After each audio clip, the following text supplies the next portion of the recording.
Alléluia, alléluia, alléluia. Bonjour les bien-aimés et soyez bénis dans le nom puissant de notre Seigneur Jésus-Christ. C'est votre servante Moyer, il faut aimer, il faut partager, il faut s'abonner. Alléluia, que le Seigneur Jésus-Christ vous bénisse. Bonne journée dominicale, que le Seigneur soit avec vous. Aujourd'hui c'est un jour d'adoration. Que tout se passe bien dans le nom puissant de notre Seigneur Jésus-Christ. Toi qui m'écoutes, que la grâce suffisante soit sur ta vie, beaucoup de bénédictions, d'élévation, de succès, de prospérité, de paix et joie, d'amour, de distinction. Que le Seigneur soit avec toi. Alléluia. Jésus-Christ est l'ami fidèle.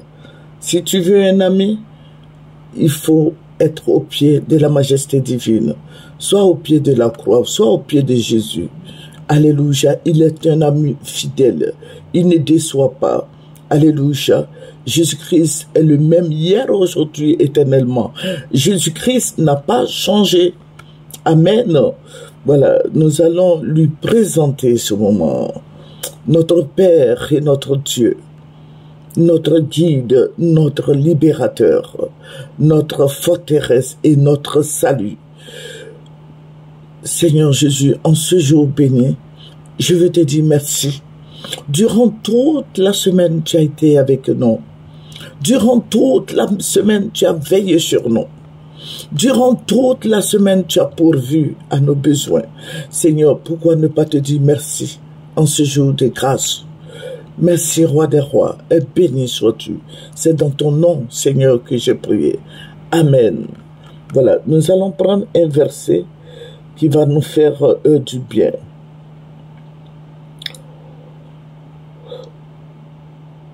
Voilà, nous allons prendre 2 Chroniques 15, le verset 6.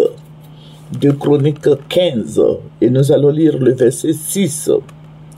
On se heurte peuple contre peuple, ville contre ville, parce que Dieu les agitait par toutes sortes d'angoisses.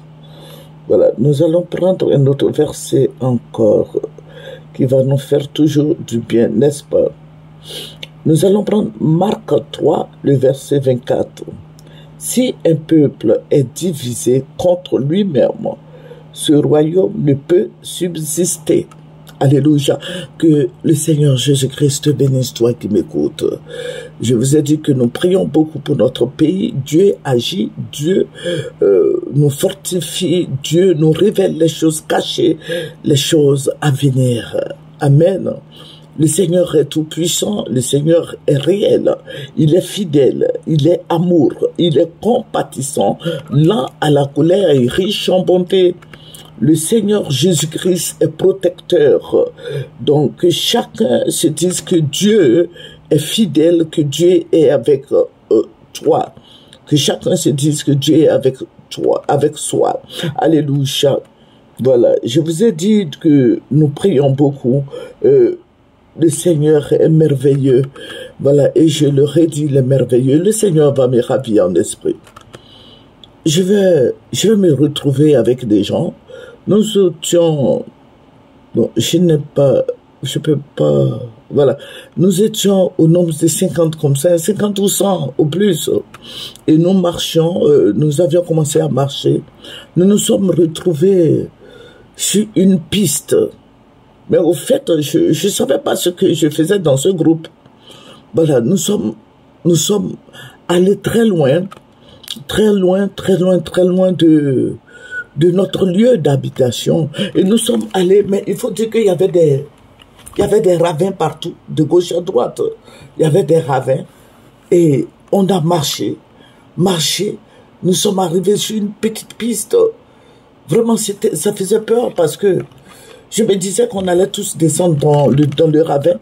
Parce qu'il fallait beaucoup d'intelligence pour pouvoir dépasser ce ravin. Mais Dieu étant avec nous, nous avions traversé ce ravin et nous avions vu un premier village qui était loin aussi de ce ravin. Nous avions vu le premier village. Au début, c'était une case que j'avais aperçue. Et puis, je vois un monsieur qui sort des broussailles, qui vient vers nous. Et il demande, vous vous êtes égaré? Mais je ne savais quoi dire. Mais j'ai vu quelqu'un comme ça qui l'a approché. Il y a un monsieur qui l'a approché pour lui dire que, pour lui expliquer maintenant ce pourquoi nous sommes retrouvés là. Il disait comme ça que en Côte d'Ivoire, il n'y a plus de terre pour les Ivoiriens. Et ils se sont associés et ils sont allés vers le Ghana. Parce que la personne disait comme ça que parce que nous sommes pas loin du Ghana, nous nous sommes retrouvés ici. C'est là que j'ai su que on était au Ghana. Et le monsieur dit, celui qui est sorti de Bruxelles, il dit, bon, venez, je vais vous recevoir chez moi. Et il nous prend et nous allons chez lui. C'était un beau petit village, bien éclairé, bon, pas de lumière, mais je dis bien éclairé parce que c'était bien balayé, bien propre. J'ai vu des cases et le monsieur nous a donné à soir. Il n'y avait pas de tabouret pour tous. Donc, moi j'étais assise aussi parmi ces personnes-là.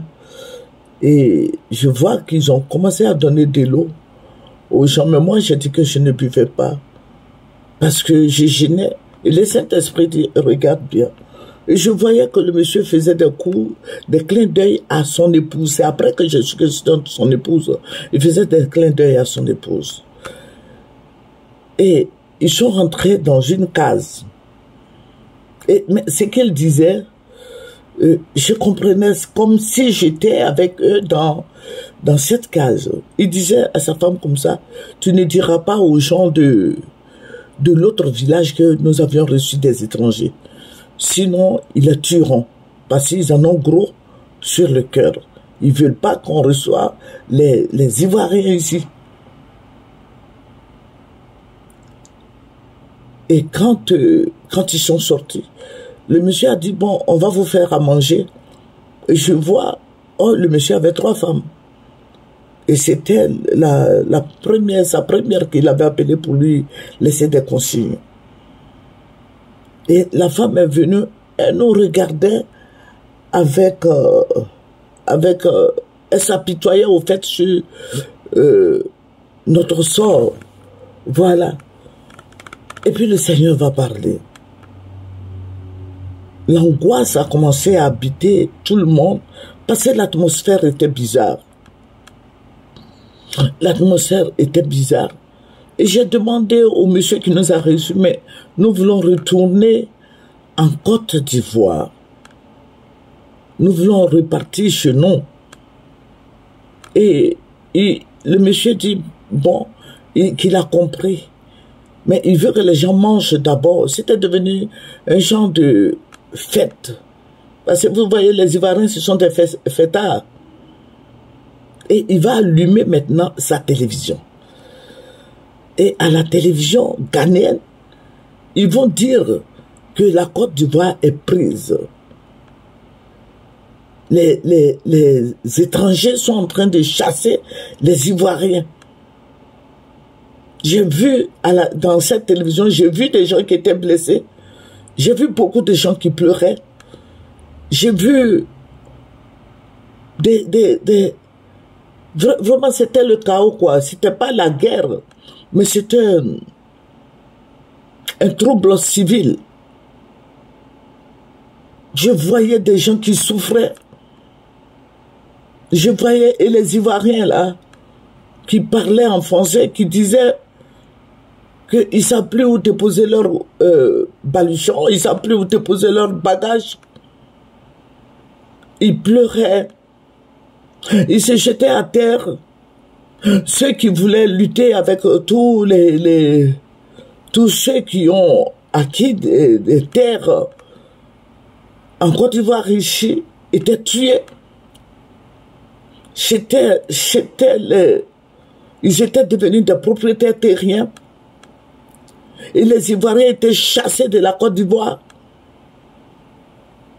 Et cette télévision, il y a eu beaucoup de choses qui se passaient. Le monsieur a dit, vous voyez, vous voulez partir, mais regardez ce qui se passe chez vous. Les autres ne savent pas où aller, vous voulez partir. Et puis j'ai crié, mes enfants, mes petits-enfants, nos parents, nos amis et connaissances. Il dit, dis-nous, et nous allons les faire venir. Et les gens me regardaient. Maintenant, je vois un autre monsieur qui est venu. Il a mis sa main devant moi. Et puis il me dit, dis tout. Il n'avait pas de micro en main. C'est sa main. C'est la paume de sa main. Il me dit, dis tout. J'irai chercher tes enfants. Et quand j'ai commencé à parler, j'ai commencé avec des pleurs. Et je voyais que sa main là, tout était enregistré dedans. Et c'est comme ça que je me suis réveillé. Il ne voit rien. Que le nom du Seigneur soit béni. Vous voyez que le royaume étant divisé, voici ce qui se passe, ce qui va se passer encore. Il faut dire que les Ivoiriens ont toujours aimé les étrangers, plus que leurs frères ivoiriens. Ça aussi, ça divise le royaume. Dans aucun pays, bon, je ne connais pas toute la sous-région, mais toi-même, tu as ta maison, tu aimes les étrangers plus que les gens même de ta maison. Et voici ce qui va arriver. Il y a beaucoup de choses qui vont se passer. Si toi, Ivoirien, si tu m'entends, fléchis les genoux et prie le Seigneur Jésus-Christ. Je sais que le Seigneur a un plan pour chaque Ivoirien, pour chacun de nous. Notre Dieu est merveilleux, il est le Dieu suprême. Prions le Seigneur. Depuis 2000, avant l'arrivée même du président Gbagbo, le Seigneur disait, voici ce qui va arriver. Je vous ai dit, tous ceux qui priaient avec moi en son temps, je leur ai dit, prenez des cahiers et notez tout ce que le Seigneur est en train de montrer. Dieu ne se dédie pas. Le Seigneur nous révèle ces choses-là en tant que serviteur de Dieu pour que son nom soit glorifié. Le Seigneur a tout dit. Aujourd'hui, voici que le pays, l'Afrique est encore recolonisée. Et il y en a d'autres qui viennent signer encore des contrats. C'est bon. Le pays va se développer. L'émergence, c'est bon. Mais toi, Ivoirien, qu'est-ce que tu vas devenir? Si un studio coûte 200 000 francs, chambre salon 300 000, 2 chambres salon 400 000, 500 000, toi tu fais quoi? Tu vas aller dans ton village même là. Il y a des sociétés, certainement, qui ont payé la terre de Dembogro, parce que moi je suis de Dembogro.